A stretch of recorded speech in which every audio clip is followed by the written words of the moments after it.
This is Pet Life Radio. Let's talk pets.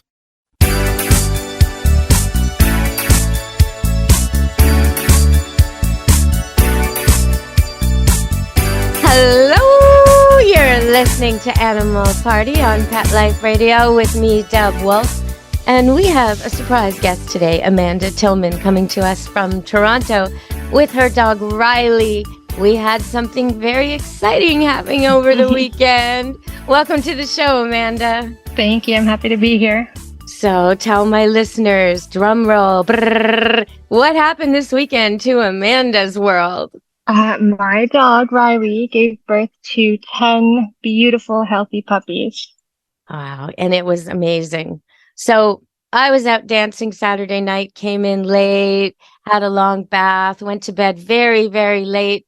And it's 4 in the morning, my time, 7 in the morning, your time. I got an emergency phone call. Deb, will you please talk to my friend? Her dog's in trouble. And so that's how I met Amanda. And I'm glad I did, Amanda. I'm so happy you were there to assist. I was a bit panicked. Well, not a bit, very much so. Well, okay. So for everybody listening, let's first describe the romance. You have Riley. Tell them about Riley and tell them about her husband. So Riley is our Labradoodle. She's 5.5 years old. She was starting to kind of slow down a bit. So we looked into getting a Malamute, and we weren't going to get the Malamute right away. We were going to wait until after we moved, but we found him and he was a singleton. He was just absolutely perfect. So we brought him home. We did not plan on having puppies. Actually, I had Riley's spaying appointment booked 2 weeks after the two of them had mated. So it just kind of happened like that. But it was love at first sight. As soon as we brought Riley to go and pick up Winter from his previous owners, and we kind of got nervous as we pulled up to the house thinking Riley was going to reject this puppy. But the moment she saw him, she just went right after him and started licking him. He was actually a bit turned away. He was a little bit nervous. Who's this dog, right? But and as a singleton, he would be, because a puppy born with no siblings isn't used to being played with or touched or anything. It's pretty alienating experience to be a singleton puppy. So did she make up for it? She did, yeah. She kind of just took him under her wings and taught him everything. She really kind of became his mother at first. And then as he got older, I kind of see there was like a little bit of a romance going on. They were kind of inseparable. And one thing led to the other. And here we are with 10 puppies. Well, okay. So if you're listening and you're in the Toronto area and you were considering getting a puppy and you believe that mutts have hybrid vigor and you would like a mutt, now's your opportunity for the product of a true love match. Amanda, do you have a Facebook site where they can check this out? I do, yes. I've got my page. It's Chasing Pink Skies and Butterflies. It's a page that I've been sharing my outdoor adventures on, and I'm going to be sharing everything about this new puppy journey of ours. Right on. Okay, so if you want to see this, check that out. I'll also be posting pictures on my Facebook Camp Good Dog site. All right, so we have a unique opportunity to ask Amanda all about what it's like to be just a normal person who all of a sudden has to midwife 10 puppies. So we're going to come back from break and talk about that. Stay tuned on Animal Party, Pet Life Radio. Take a bite out of your competition. Advertise your business with an ad in Pet Life Radio podcasts and radio shows. There is no other pet-related media that is as large and reaches more pet parents and pet lovers than Pet Life Radio. With over 7 million monthly listeners, Pet Life Radio podcasts are available on all major podcast platforms. And our live radio stream goes out to over 250 million subscribers on iHeartRadio, Odyssey, TuneIn, and other streaming apps. For more information on how you can advertise on the #1 pet podcast and radio network, visit PetLifeRadio.com/advertise today. Let's Talk Pets on PetLifeRadio.com.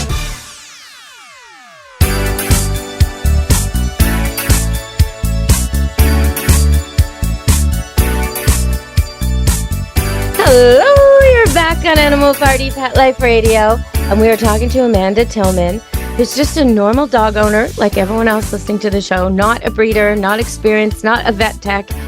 So, how was it delivering 10 puppies, Amanda? How did that go? Like, did anything surprise you? Yes, it was a bit wild. So I had everything planned out. I had the whelping box that I put together organized. I had all the towels, all the medical supplies. I had written out a whole list of instructions just in case I wasn't home for the birth. I ended up not being home for 5 of the puppies being born.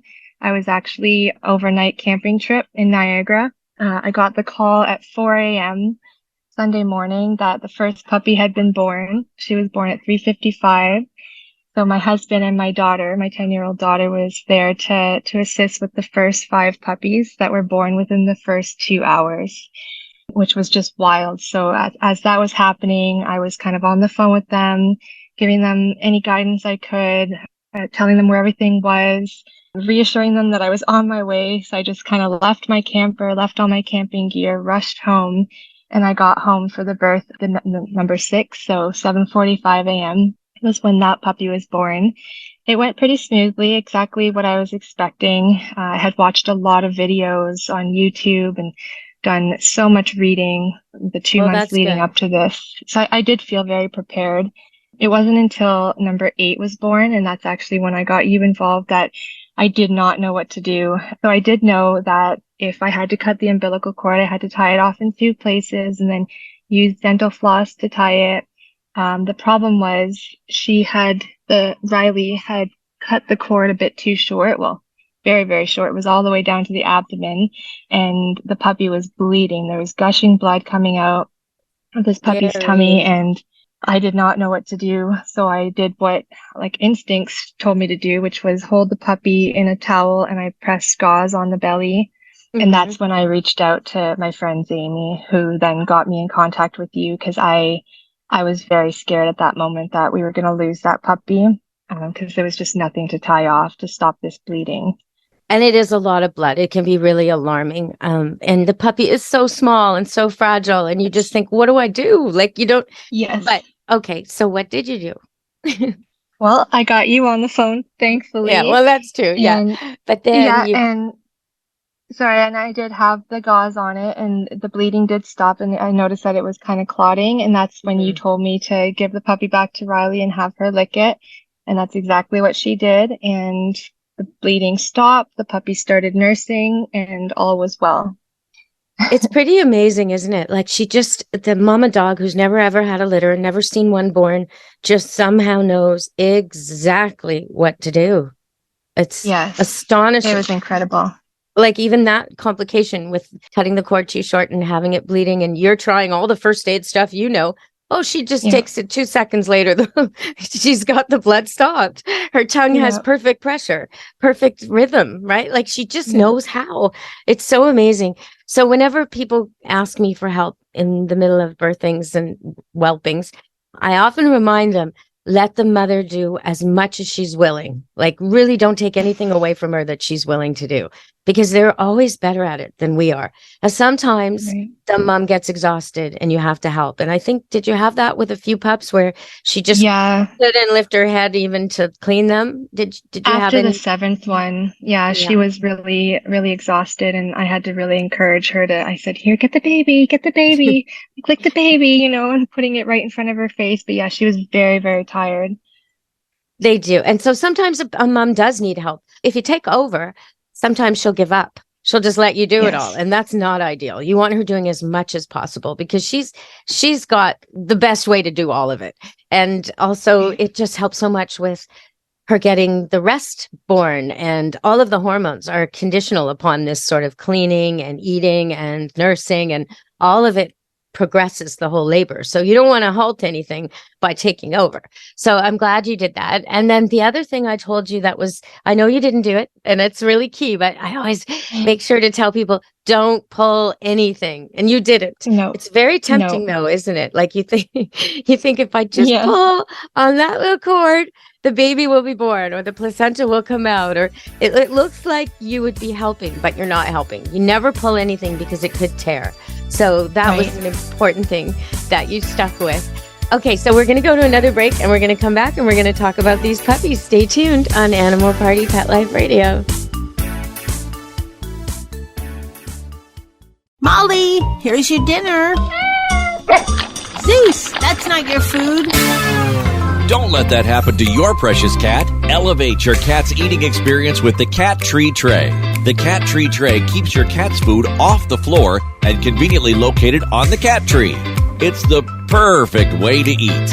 It's a beautiful wrought iron tray that easily attaches to your cat tree and keeps dogs and other critters out of your cat's dish. A must for multi-pet households. There's a 6-inch tray for large bowls and a 4-inch tray for smaller bowls. Purchase your Cat Tree Tray today.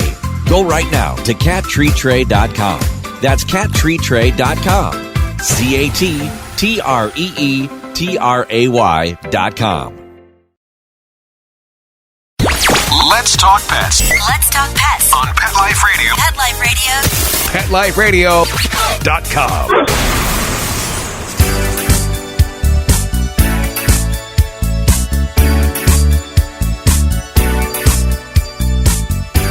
Hello, we're back on Animal Party Pet Life Radio, and we're talking to Amanda Tillman, new dog grandma, I guess, to Riley's 10 pups. And so, if you're listening, a lot of times breeders will take their dog for an x-ray ahead of time or an ultrasound ahead of time, and then they have a rough idea, and I really say rough idea, of how many pups are going to come.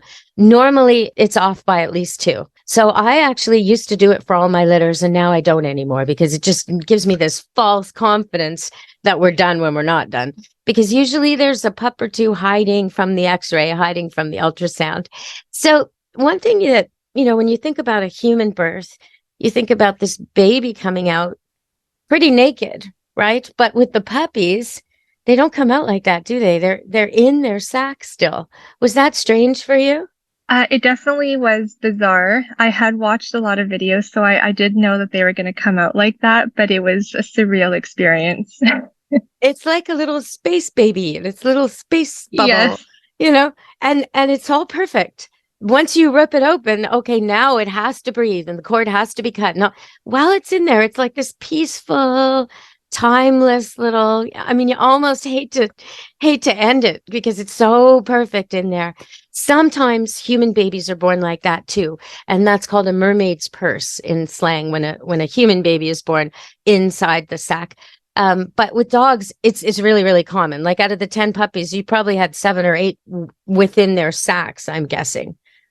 Was it about that? Yeah. And then maybe the Most last of them couple came out like that. And like the last couple, maybe not. Is that how it went? No, well, I wasn't here for the first 5, but I think they all did come out in their sacks. And I guess just number 10 was the one who was kind of half out, and when the sack broke. Right. But most of them did come out with their sacks like mostly intact. Did you have any of them where the sack was so much more difficult to break open than the others? Did you have any like that? Well, the first one, I did watch the video, and she kind of plopped it down and then it laid there on the ground before she went for it. It took a minute or 2 before she actually went and broke the sack. And that one looked like it took her a little while to get it open and get it all cleaned up. Probably she wasn't that good at it yet too. But, Yes, I think so. She's like, what the heck is that? Yeah. Oh, yeah. And you're lucky she recognized that this was her puppy. A lot of times I find, even with experienced mothers, the first puppy gets ignored. And then the second puppy's born. And then all of a sudden it's like a light goes on and they're like, wait a minute, I have 2 puppies. I better take care of them. So sometimes you have to actually hold the first puppy and wait till the hormones kick in.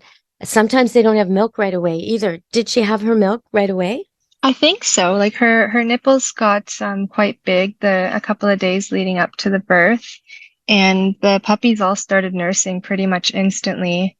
That's so good. I'm not sure if she actually had the milk come in or just colostrum, but there was something there. Oh, yeah, that's what I mean. Sometimes a mama dog will be leaking a couple days before she delivers, cleaning herself, licking it. Sometimes other dogs will be having a nice little snack, going up and cleaning her up before before the birth. But a lot of times the milk doesn't come till the second puppy. And so, people get very worried. Oh my God, she's not feeding them. What's happening? Hang on. It's okay.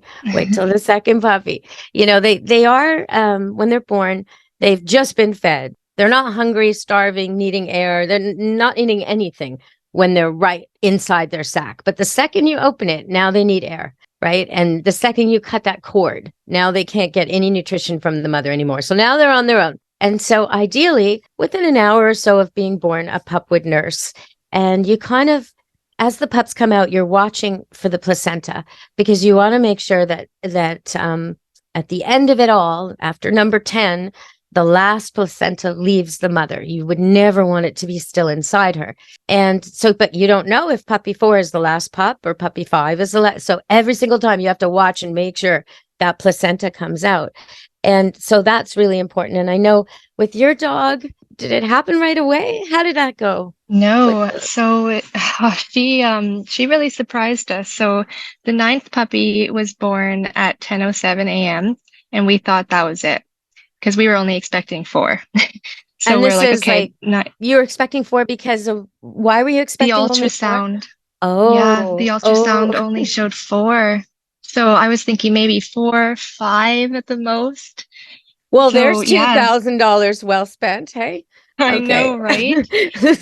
So after number 9, all the puppies were taken care of. They were all nursing.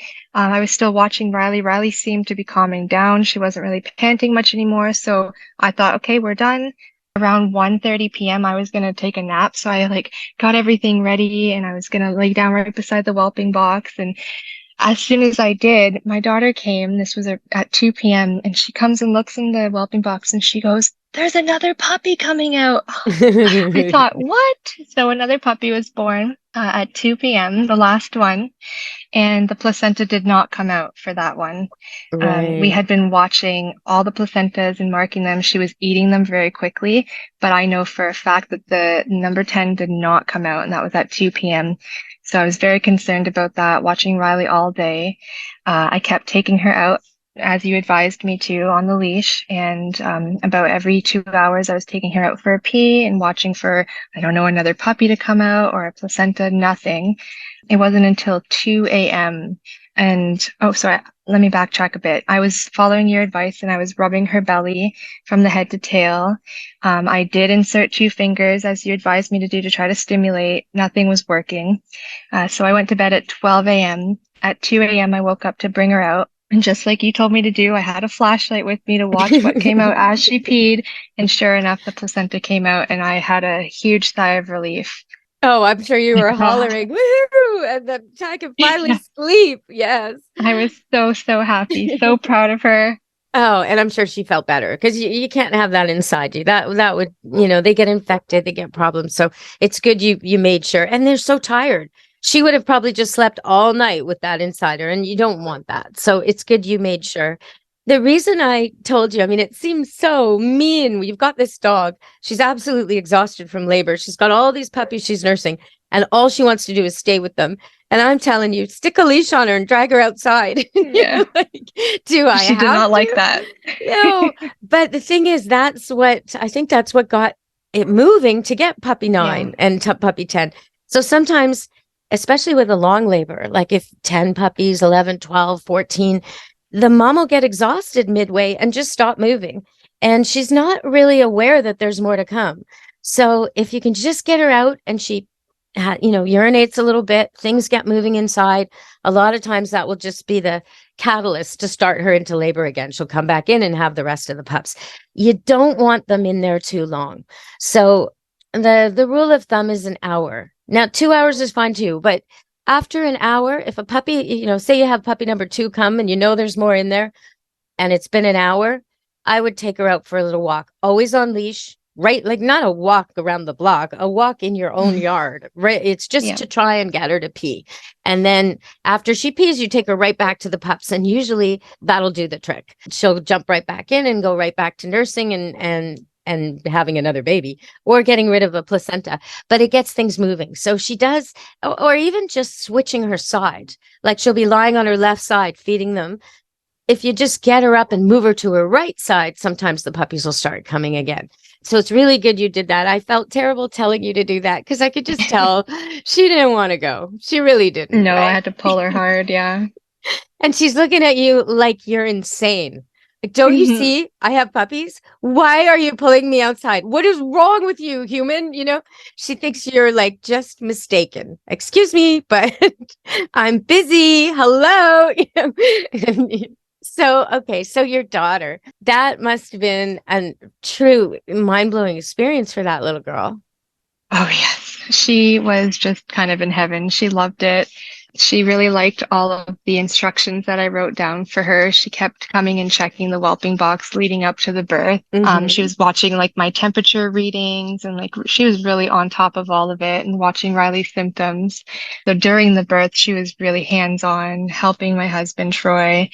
She helped after the puppies came out to weigh them. She's just amazing. She did so well. It's an experience. I mean, most kids never have. And if you think about it, like when I had my first child, I don't think I'd ever seen a birth, you know, like your daughter's, when she's becomes a mom, she's going to be so much more aware of what's going on than most of her peers, right? She's going to know exactly what to expect. I mean, she's seen it 10 times now, right? Like that's what it is. And it does make us humans seem like we don't have quite as difficult a road, don't you think, in some ways? Oh, yeah. Absolutely.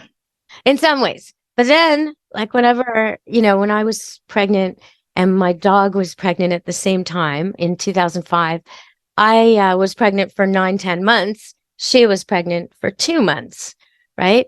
Then we both had our babies. She had her babies, 10 puppies, March 18th, 2005. I had my daughter, one daughter, March 19th, 2005. 2 months later, my daughter was pretty much the same, you know, not a lot of change, right? Her puppies were running around, eating, drinking, like learning, ready to go to new homes, like almost like graduation day for my daughter, which is now 18 years later. So, you know, so in some ways they seem to have an easier road. And also the other thing is, I mean, I know you just saw it all, right? You saw her panting, which is so much like the Lamaze breathing we're all supposed to learn, you know, that he, who. How does she know that without the class? I don't know. But the dogs, they just seem. I had a golden Sophie, same golden as when my daughter was born. A couple years later, she was having a litter, and between puppy 5 and puppy 6, she ran outside and brought me a tennis ball. Like she wanted to play, you know. And I was comparing that to like when I was in labor. Would I have said to my husband at the time, "Hey, let's go play tennis"? No, I would not. Right? Let's go play catch. Oh, let's go for a jog. No, in the middle of labor. So I have to think that it's different for them. You know, they just seem so much more in sync with themselves, and they just seem to handle it so well. I really wish birth for humans was more like birth for dogs. I do. Tell me about it. So okay. So what does your daughter think? Is she wanting to become a veterinarian? Maybe. Well, I'm not sure. She has talked about it. She loves pets just as much as I do. So only time will tell. She's interested in science too, so we're trying to foster all aspects of her interests. I would love if she became a vet. Oh, I know. Yeah, that was always my dream for my kids. Didn't happen though. But are you going to be able to like prepare something from the experience for her to take to school next year for show and tell and that kind of thing? Yeah, that would be a great idea. Oh, good. Like do like a video clips. And I mean, because most of her friends are going to be just blown away that she got to do this, you know? Oh, yeah. Yeah, she's been so excited telling all her really friends about impressive. it. So what's happening for Riley now? You're going to have the puppies. She's going to nurse them. Is she going to get spayed? Yes. She don't want to have any more puppies. She's 5.5. So we'll get her spayed. Okay. And what about Mr. Romeo there, the husky? What's happening with him? Is he going to get neutered? Yes, too. Yes to both of them. He's actually a Malamute Marama. Oh, wow. So he's quite large and beautiful. But yeah, we're gonna keep one of these puppies. We're thinking we're gonna keep a female. And I don't know, given with this experience, I might want to have more puppies in the future with the female that we keep. But the two that we have now, Riley and Winter, will definitely be getting their operations. It's an odd mix, Malamute Marama, because I mean, normally Malamute would not be trusted around chickens, livestock, and Marama are livestock dogs. So you've kind of got a hunter and a protector in the same dog. What do you think you got with him? Is he both? Will he chase ducks at the park or will he protect them? Both. Both? Oh no, he's conflicted. Both, yeah. It depends on if he likes them or not. Oh no. All right. Well, actually, you could work with that because he could become the kind of dog who protects his own animals. But do you have a cat? We've got 2 cats and a bunny. Oh, okay. So what's he like with all that? Is he friendly and social and protective? He is, yeah. He's pretty good with them. Like, he's curious and wants to play with them, but he hasn't shown any signs of aggression towards them. And he's absolutely fabulous with the children too. Oh, nice. He's it sounds he's a great calm dog. It sounds like you got more Marama than Malamute in there, which is good for your situation. Okay, so let's talk a little bit about Riley. So what is she? She's Labradoodle? Is that? Yeah, she's a Labradoodle. Her mom's a black lab and her dad's a golden poodle. She was the runt of the litter, so she has more like of the lab in her. She doesn't have the curly fur. Okay. And she's smaller. She was smaller than all the other pups, as being the runt. So I'm kind of guessing that's why she got the different fur, because all of her other siblings had the curly Labradoodle fur except for her. So yeah, that's Miss Riley. Okay, so she's small, dad's huge. What size are these puppies? Are they a problem for her or they just slipped out easy? No, they're so small. They're smaller than I thought they were going to be. That was one of my concerns with her being only 45 pounds and him over 100. Oh my God, he's 100-pounder and he's not even adult yet? Like he's still growing? Nope. Oh, no. God. Yep, it was very difficult for me to canoe with him by myself. I'll Canoe? say that. He won't paddle? Oh my goodness, nope. That's dead weight in the boat. Probably totally. And he enjoyed shifting his weight from side to side and really putting me to the test. Unpredictable movement. Fantastic. That's what you want in a boating partner. Just totally. Every once in a while, lunge to the side. Oh, fantastic. Out here, he'd be looking at seals and all kinds of things. He'd be giving you a really rough ride, I think. Probably jumping in. Oh my gosh. I don't think I could do it. I struggled on a little lake. So, okay. So with Riley's puppies, I think we talked about this yesterday, but I don't know if it's changed since yesterday. What's the smallest weight and the biggest weight? And we've got a big difference, don't we? Yeah. So we the heaviest one is 16.2 ounce and the lightest was 11.3. Okay. So that doesn't seem like a lot, when you hear it like that, but it is a lot because one puppy is half again bigger than the other, right? And in a week, probably the big puppy will be double the size of the smallest. And then in 2 weeks, it might even be triple the size. So it's going to keep growing. And the little ones aren't going to keep up. So it's partly because mom is so small and dad is so big that some of them are going to get the size from dad and some of them are going to get the size from mom. Sort of like my children, actually. My daughter's 5 feet and I'm 5'2".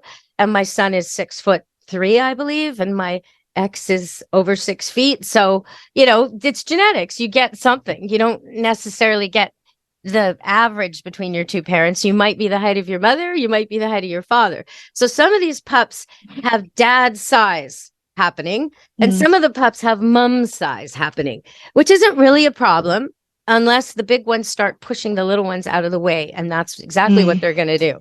So what I would suggest for this is, I'm always really reluctant to introduce formula or anything artificial or take over for the mom in any way. So it's good to buy it and have it on hand in case you need it. But what I would suggest instead is just remove the bigger puppies so the little ones have a chance to feed by themselves. And not just one puppy. You don't take just the weakest. You take a few of the smaller ones and put them on the nipples all together. So they're kneading her with their paws and they're stimulating the milk and all the milk will come and the weakest ones will get. And then she can feed the other ones later. So you kind of set her up to do 2 feedings. And she'll start to do that herself as well. But, they can't see, they can't hear. They're pushing and they're sort of like little footballers, little sumo wrestlers. And those big ones will push the little ones out of the way. So you do have to give the little ones an opportunity to nurse, and you shouldn't have a problem because she's got 10 nipples, 10 puppies, lots of milk. Feed her and feed her and feed her. Whatever she likes to eat, she gets right now. You can look at the back of a dog food bag, like a really expensive dog food, look at the ingredients and anything on there. It'll say stuff like blueberries, yogurt, cottage cheese, like all kinds of stuff you wouldn't maybe think of feeding your dog. Anything like that. Throw it in the kibble, add it to the bowl. Let her eat whatever she likes. If she likes pumpkin, give her pumpkin. If she likes yams, go for yams. She likes apples, go for apples. Anything she likes in addition to her regular food, as long as it's healthy. And because she's going to need it. She's going to be producing so much milk. She's going to drop weight alarmingly fast. So keep her really, really well fed, because that's a lot of puppies for a 45-pound dog. And especially if half of them are destined to be 100-pounders. She's gonna need to eat, and probably eat more than she wants to eat. So that's why you need to tempt her with some of these extra. I'll do that for sure. Well, okay. So everyone listening, we're going to let Amanda Tillman go back to Riley and take care of all those puppies. And we are going to post pictures. So check out my Facebook page. You know what? I think I'll even put a video on YouTube. So check out Deb Wolf Pet Expert on YouTube. I'll put one of the videos on there that Amanda sent me. And well, before we go though, Amanda, have you got any questions for me? I think you've covered most of them for me already, just with our text messages back and forth. But yeah, if I think of anything, I'll message you again, I'm sure. I know there was one moment where you called because there was something like a string you thought, but green. Oh yeah, hanging out she of had her. that. Yes, that was before her placenta had passed, and she had this weird green string hanging out of her. Okay, so green is a normal color during birth. People get really alarmed by it. It's not infection. It's actually the color of the amniotic fluid, the stuff that the puppy's been living off of, the food inside the sac that the puppy's been living off of. And each puppy gets born inside a sac normally with all that green fluid in there. And sometimes if the puppy's white or blonde, it'll actually get stained green from the fluid. Don't worry about it. None of that matters. The green fluid doesn't matter. None of it. And so then, you open the sac, or mom opens the sac. She cleans it all up. She cleans around the nose and the eyes and the mouth so the puppy can breathe. Then she goes and cleans around the umbilical cord and cuts it with her teeth and licks it till it stops bleeding. And then she usually leaves it and goes on to the next pup and comes back to it a little later. And soon that pup will find a nipple and nurse. And that's ideal. And then the placenta drops out of her. She will either eat that or leave it for you to get rid of. And it's very rich in nutrients. It keeps her going through the birthing process. So if she wants to eat it, you should let her eat it. If she doesn't want to eat it, you should clean it up, because she has a desire to keep that area clean to avoid predators. So you want to help her with that. But what was that thing that you're describing was probably just an umbilical cord or a thread of tissue from one of these, the sac or the placenta or something like that. And that I just told you, don't pull, don't do anything. And of course she went in and cleaned it all up and it was gone anyway. So that's what you want. You want mom to do everything. Like, whelping puppies is a very messy process. I'm wondering, how many loads of laundry do you think you did? I am still doing the laundry. 2 days later. There were 3 large loads of the towels that we were using, and I had all of our old towels ready to go, and we started pulling from the new towels too, because we just kept changing, and that's totally fine. Yeah. Yes, lots of laundry. It's funny how your priorities change in the middle of a whelping. Grab anything. Yeah. Help. Get that beautiful new towel. I don't care. Grab the bedspread from grandma. The old heirloom quilt. Get it. We need it. Puppy's cold. Yep, exactly. Okay, so they're all good now, right? All are nursing. First, you noticed that all were breathing, and then all were nursing. and they're all warm. You had a heating pad there. You had a whelping pen so that mom doesn't accidentally squish any puppies. Everything was set up. I mean, I saw your setup ahead of time. I saw the pictures and everything because I was warned that this was going on. But it's very important you do that because a lot of people don't do that. They just get a box or, maybe the bottom of a dog crate, and everything goes well, and they put all this energy into it. And the mom has been carrying the pups 2 months, and beautiful pups come out. And then the next day they wake up to a dead puppy because the mom sat on it. Not her fault. She's absolutely exhausted. So, the piggy rail is, and I have on my YouTube channel, I have descriptions of how to make it, and I have photographs and videos of it, but because you can do it yourself. But it's basically I did do it myself. Yeah. Oh, good. I did. Yeah. It's basically just something to stop mom from accidentally lying on the pups, and it goes all the way around the pen that you're using, about 3 or 4 inches from the floor. And it stops her from going all the way to the edge. So if the puppy needs to, it can squirm its way to the edge and escape her weight. And it works 100% of the time. And it's amazing how those pups can do that, how they can wiggle. It's amazing what they can do already, isn't it? Yeah, they're incredible. I'm just watching them right now. I'm just in shock. Well, I'm so glad that everything turned out well. And soon their ears are open and their eyes will open. And your daughter's just going to have the best summer. It's going to be so fun. I guess I did think of a question. I read that 1 in 5 puppies will die within the first 3 weeks. Is that a statistic that I should take to heart, or take it with a grain of salt? Okay. Take it with a grain of salt. No, I don't agree with that. I mean, normally 1 or 2 might die during the birth or within a day or two. And then usually I find that's it. Those are your losses. Sometimes if you have a very sickly puppy and you're working to try and fix it, remedy it, help it, cure it, maybe like I had one that had paralyzed legs once. I mean, sometimes you have problems, and that puppy can die later on.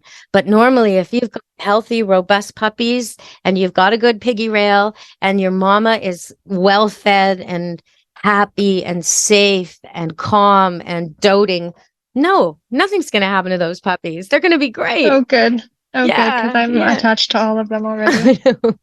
And I'm sure your daughter is. That's really the tricky part. She's going to maybe have a hard time selling them. It's going to be tough. Yeah, we're going to be doing a lot of work to find the right families, and we are going to keep one. But yeah, it'll be tough to give away all these puppies. I'd like to just take them all and have a pack of dogs in the woods, but my husband told me I can't do that. No, in 6 weeks you won't think that. When they're I bet. I know. I'm sure I'm going to be so sick of them. Each puppy will poop. Yes, each puppy will poop 4 times a day. Every single one of them. That's 40. Okay. No, you're going to be like, bye. Have a good life. I'm so happy you found your puppy. Good. I hope that is the case. Yeah. All right. Well, thank you so much for joining me, Amanda. I think you probably need some rest. So I'll let you go. I'll let you go back to it. It was so great talking to you. Thank you for coming on the show. Oh, thanks for having me. I really enjoyed it. Yeah, me too. And thank you. Thank you for all problem. your help. Honestly, I truly appreciate it. It was a terrific Saturday morning. I was so satisfied by noon. I was like, yes, 10 puppies. Nice. And I don't have any laundry. This was the best birth ever. Awesome.